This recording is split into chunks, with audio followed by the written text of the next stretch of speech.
YouTube, Mike here again, and today we are looking at Festival of Football Path to Glory for Marco Verratti. We've got a really good video. We've got stat breakdown, talk a little bit about how we use him in game. Uh, we look at his in-game body type as well as some highlights at the end. Overall, I think that this is a really useful card, a really versatile card. I really enjoyed using him kind of in the center of my midfield and also as one of a midfield three. Really effective, and I think he's also going to get some updates, moving forward as Italy progresses through the tournament.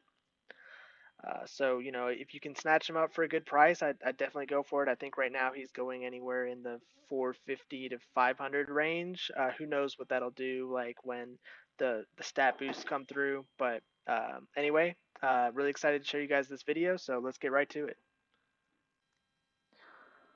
Welcome back, guys. Today we are looking at Festival of Football Path to Glory Marco Verratti. Before we get into stats, just a quick overview of Marco Verratti. He is 5'5". He has a medium attacking work rate and a high defensive work rate, which is a little bit unique, I would say, for some of the top tier midfielders in the game, and even a lot of attacking players that can be used in the middle, and even defensive players like right and left backs. There's not a ton of great players that have a high defensive work rate, so that's something that's a little bit unique. About Marco Verratti, of course, he is a little bit smaller than most of your typical defensive midfielders, your Essians, your Hullets, your your big holding defensive midfielders. He's a little bit more like a Conte, with much better stats, someone like that, or Makalele, somebody a little bit smaller. He has 4-star skill moves and 4-star weak foot. Of course, if Italy, at the time of this recording, they've won all 3 of their group games. So at this point, if they go on to win the Euros, he would be upgraded to a 5-5. At the time of this recording, he still has his 94 stats, but those will be upgraded +2 overall. And it'll be interesting to see how that affects his in-game stats, which we'll talk about in the stats section. But just as a general overview for some of the challenge players, where they give you the 2 options and you choose one for I believe they were called showdown challenge players. Even if they were upgraded +1 or upgraded +2, some of the in-game stats got bigger and smaller boosts. It wasn't just +2 across the board or +1 across the board. So it'll be interesting if they do something similar. This card could be really OP. I mean, it already is a great card. As you can see, we've played 40 games with him, all Division One rivals slash the most recent FUT champs. So we played 30 champs games with him, and it looks like probably about 10 rivals games with him. The stats, obviously, goals and assists, not a ton of goals, not a ton of assists, but that's because I've been playing him either as the center midfielder in a 5 at the back, a 5-3-2, as sort of a center holding midfielder, or I've been playing him on the left side of a 3-man midfield in a 4-3-1-2. I'll show you the positions that we have him in our custom tactics. So this is the team that we used for this past weekend league, and the team you'll see in the highlights later. Custom tactics. So I either play these 2 tactics typically in game, sometimes this one, but for the 4-3-1-2, as you can see, he's on the left side of the center mid. He's on balanced, I believe. Let's see what I have as player instructions. So I have him as balanced attack, get into the box, cover wing. So, not the best position for creating a ton of chances. He does get into the box and score some goals. He's a really effective player on the ball.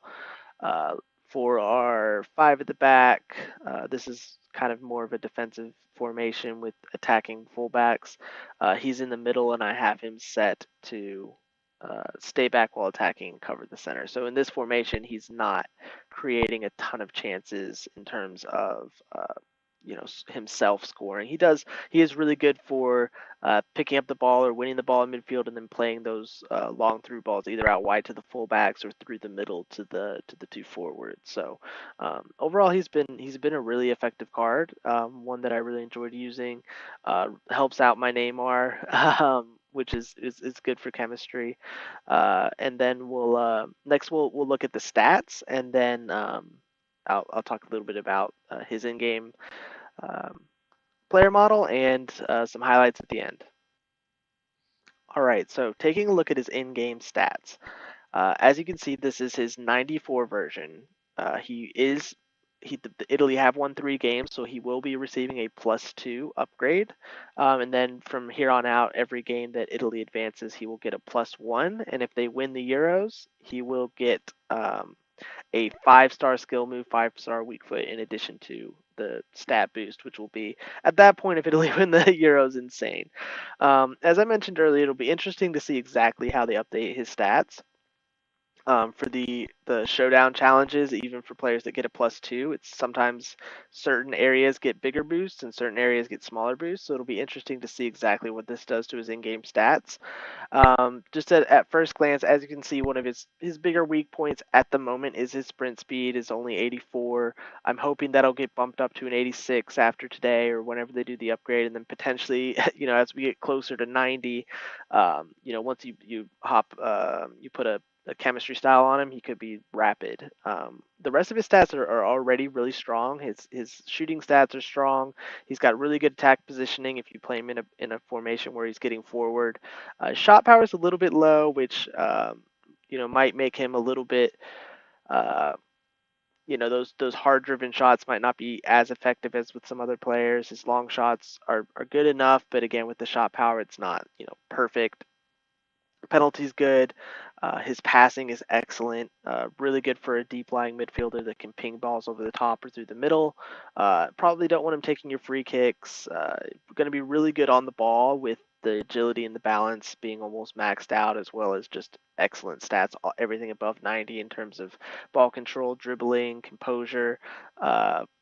Really going to be a comfortable player on the ball. And because of his smaller frame, he'll also be pretty agile and feel really fluid on the ball. The reactions are a little bit low, but again, hopefully those will be one of the stats that get a little bit of a bump due to Italy's performances. His defending is also really good. As a this is just with the basic chemistry style on him with 10 chemistry and 100 team chemistry, so the maximum boost for basic is, and as you can see, it boosts his defensive stats pretty strongly.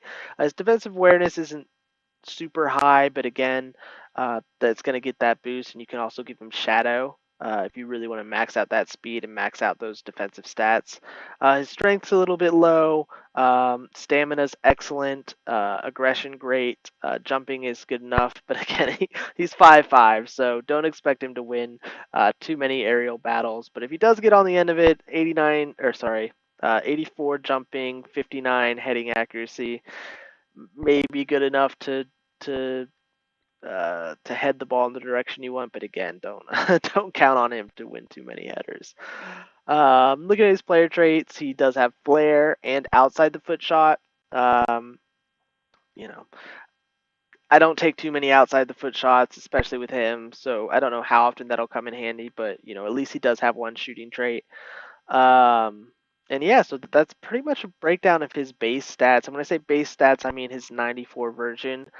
Be on the lookout for his upgrade, which should be coming at some point today. If it comes out before I release this video, I'll do a brief overview of his updated stats, and we'll tag that along right after this part of the video. So um, uh, next, we're going to take a look at his pregame, not his pregame, his in-game player model.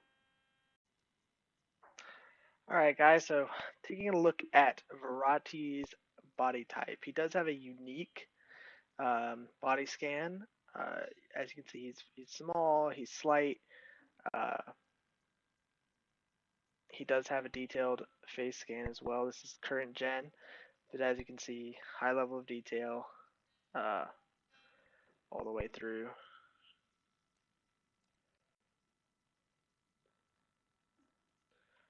All the way around, which is always good. I like to play with players that don't have generic body scans or generic faces.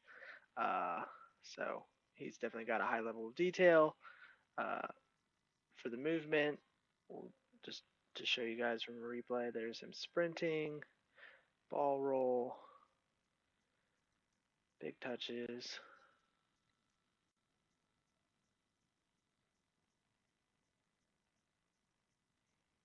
So nice detail, good body type, small, agile. Very, he's very much like an OP version of Conte. You play him probably in like a holding or a defensive midfield role. But with those stat boosts that are coming in, he can really play anywhere in your midfield. 4-4 skill moves and weak foot. I think that's good enough to play anywhere in that front.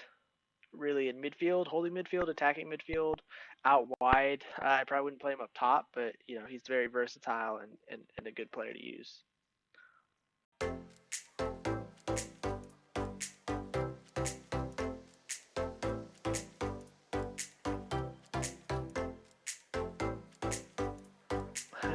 Let's go. Yes. Verratti. Nice.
There we go, Verratti. Very nice. Not the prettiest half, but I'll take it 2-0.